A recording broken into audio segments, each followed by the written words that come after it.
GCSEs and A-levels are literally in like 20 days and I'm doing A-levels this year. I'm not prepared. This year has been absolutely hectic. I haven't been revising a lot and it's not good because my first exam is in 20 days. It's on the 5th of May. It's my French A-level speaking exam and I'm very, very scared. You don't even understand. So in this video, I'm basically just going to go through how I revised for my GCSEs. I'm doing A-level French, English, Latin, but I'm going to do this for GCSEs, how I got all 8s and 9s for my GCSEs, all 9s in my sciences, etc. 20 days. Yeah, 20 days to go. So the first thing you need to make sure you have done is learn the content. You need to now, at this point, you should have a thorough understanding of the content. If you don't, then you're going to have to watch YouTube videos. You're going to have to use like resources from physics and maths tutor. Do not be making notes at this point. It's not the time now. Notes are useless. They're just not going to get you anywhere. Now what you have to basically be doing active recall, past papers, and blurting. And basically just, at this point, the best way of revising is by teaching. So what I did during my GCSEs, I actually taught people how to, taught people specific subjects. So I was really good at bio, physics, chem, I got all 9s in those. So I decided I will teach people how, just teach people the content. Like I taught my younger cousin or I taught my peers, because teaching is the best way to actually revise. Yeah, active recall can go one way, past papers one way. They're really good, they're the top tier, but the best way is by teaching someone else. Become a tutor. Why do you think teachers know their knowledge? Boom. So trust me, you need to start teaching people. I used to set up crash courses, so it basically helps you understand the topic in a much greater depth. Sure, you'll have all the knowledge by reading your textbook, by doing the past papers, but when you actually teach someone this content, it goes into your brain a lot better. And that's biology. That saved me so much for bio, because it let me understand how to process every single question right from the beginning to the end. So literally just teach someone in year 10, teach someone in year 9, or just pretend you're teaching someone. Just just go through a 4-marker and step by step pretend as if you're teaching someone, and read it aloud, go through everything aloud. That is the ultimate way to actually retain this knowledge. And it might sound a bit weird, but trust me, it is the best way. So I did this in year 12 as well for my content. I did these crash courses going through all of these subjects. It was really, really good for me, and it helped me get all my grades. Please do that. Please start teaching people. And by active recall, I mean use Quizlet, use Anki. I'm now a fan of Quizlet more than GCSEs for sciences. Anki all the way. Go for Anki. It's so good. The spaced repetition feature is really good, but now I'm more of a Quizlet fan because I do languages and I have to memorize lots of different things. So don't make flashcards, use pre-made flashcards now.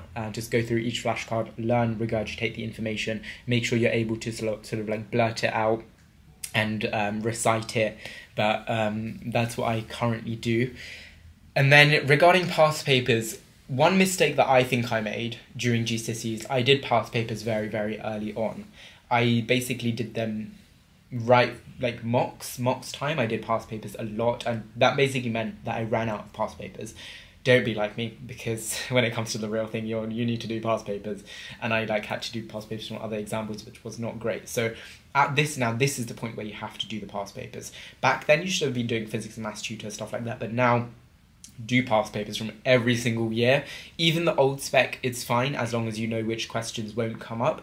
Trust me, it's now is the point where you need to start doing the past papers.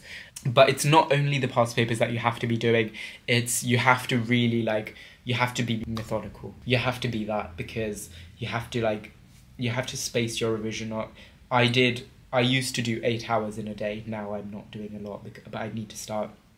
And I did a 4-hour block in the morning and a 4-hour block at night time. So that left my this was during study leave, by the way. That left my afternoon a bit free to do whatever I wanted.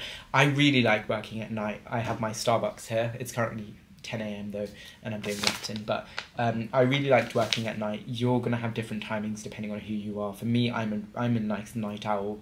I like working in the night when no one's awake. I've got no distractions, because in the afternoon everybody's on their phone. Everybody's trying to message you, and I use TikTok a lot, and I get notifications during, so I just can't work during the day. So yeah, I prefer doing it at night or early morning. Early morning, it's not my type of vibe anymore. At the moment I am, because I'm actually jet lagged, so I woke up at like 5 a.m. today, so I was able to work. But trust me, get a schedule sorted and try doing 8 hours a day, being hypocritical because I'm not doing that. But this is what I did during GCSEs, and it helped me a lot. Now, study leave is starting for me on the 15th of May, which is in exactly a month. And at that point, that's the point where you have to start hammering it in. That's the point when it's so close, and you have to start like prioritizing some subjects over others. Like, you're going to have gaps between your A-levels or GCSEs.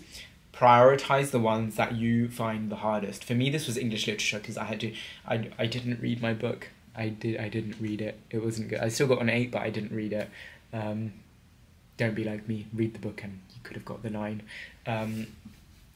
So like, genuinely take that time, prioritize it, and do, like, for the people that are just relying on Spark Notes or study guides for English literature, you're going to get an 8, but it's going to be a bit difficult to get a 9. You can get a 9, trust, like, you can, by doing it, like loads of my friends did. But you have to be clever about it. Like, you can't just regurgitate that information from the textbook into the exam. That's just going to be an 8. You actually have to synthesize the information and put it into your own words, and do a lot of explaining and analysing. You have to analyse it in your own words, link it, and really explore the themes, explore the plots, explore the developments in the book, like things like that. You can't just be like, oh, blah blah blah blah blah from the book that you like just memorized, and you're not really tying it together from different themes, different aspects, and different viewpoints of the book. So trust me, you don't have to read the book. I didn't, still got an 8, but if you do want the higher grade, then read the book and actually have a solid understanding of what happens. You should be able to know what happens in every single chapter. Like, name at least one key event in each single chapter. That works. Like, I did this for Romeo and Juliet. Romeo and Juliet I loved, so I read it, and I got like 24 out of 25 in that paper, just because I knew exactly what was happening in every act, scene, act, whichever ones are the big ones. Act 1, scene, yeah, act. So do that. Do not be lazy and not read the book. For sciences, at this point, you don't want to be relying on CGP guides because they're too basic. You're going to have to move on to your actual textbooks because they contain all of the information you need. And physics and maths tutor is really good. YouTube, again, free science lessons, the best. But CGP books, they're fine if you want to just like recap over the basics. But if you want to go into detail, not really. Yes, they get you the basics of the good, like the basics of the detailed, but they won't go into buff. But CGP guides are really, really good, especially for like the practice questions. Those books are really good. They helped me a lot because it separates the like grade 1 to 3 from the grade 7 to 8 to grade 9 questions, and I basically just focused on grade 9 for every single topic, did them all, got a grade 9. So trust me, it's worth it, and you're gonna want to do it. The next thing I have, my battery's going to die in like 2 minutes, so I want to keep it short. The last thing I just wanted to say is that you're going to do fine. Do not stress. I'm stressing a bit because I haven't done anything, but just, you will do it. You're going to do amazing. Whatever it is, education, GCSEs, grades, A-levels do not define you. I'm genuinely considering not even opening my A-level result on results day because I don't believe grades define you as a person. They're just obviously I would want a good grade, but it's a letter, and life's too short to care about a letter that you receive when you're 18 years old or you're 16 years old, or a number. So just don't let it get to you.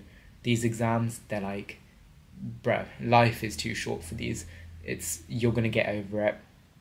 It can change your life in some ways, and it can't, and it sometimes can't. You have to take it the way you want to, and I don't think grades should define me.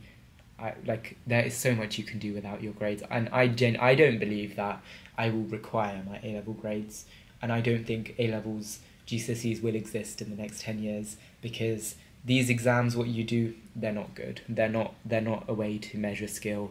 They're not a way to, like, exams are not it, and I don't like exams. I prefer coursework. I prefer actual, like, I enjoy learning, but I just don't like exams. Like French especially, it's like I want to be fluent in French, and je peux parler en français, mais l'examen est très difficile. Like, I can speak French, mais il faut écrire en dissertation sur un film ou un livre, un roman, whatever. Like, I want to learn, I don't want to exam. But anyway, what I want to end on is grades do not define you as a person. Don't let it get to you. Numbers, letters, whatever. You are you. Good luck, and I wish you the best of luck. And yeah, remember that. Bye, guys. See you soon.